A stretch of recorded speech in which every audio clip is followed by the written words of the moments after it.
A group of young people made a film about sexual abuse and screened it back to their community to engage them in discussions. Hle ke re bopoletse le ntheng. Ya ha o ka bona mme a tenne go rongwa e be utlwa o batla go mo harasa. Ya etsahala tlhekefetso. E etsahala ka tsela tse jwang?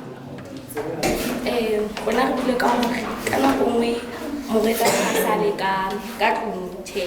bo malome ka bo botisi ba hae ba le teng ka tlung e be re bula ka ntlo e le nngwe sa golang dipakeng e be jale ke nako kana hore ke hlape jale be ha ke hlapa e be ba le ke a hlapa jale be a go ja ka ke re tshebile le na ba le sa bila ka be mane a ntse ke fetsa ya ke tla ke fetse mo fashion mo ke thola se ka bua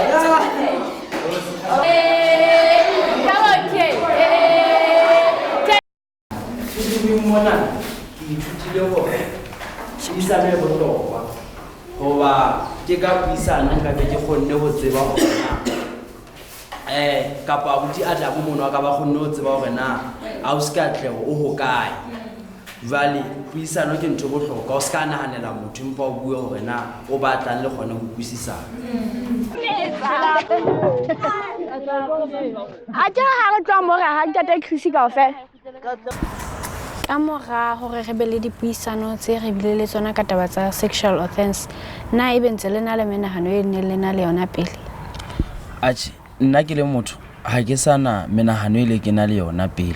hobane ke ithutile hore sexual offense ere ngwana ke motho a ka tlase le motse 18 mme ha motho a ka hodimo le motse 18 a ka fumana a wetse dikamanong tsa lerato le motho a ka tlase ho le motse 18 kapo ba wetse thobalano molao o nka motho eno a tlotse molao hobane ho thwe ngwana a dumetse kapa a sa dumela ke tlolo ya molao ho molao ha hona boitshireletso bo ka fanang ka bona ba gore ne le dumellane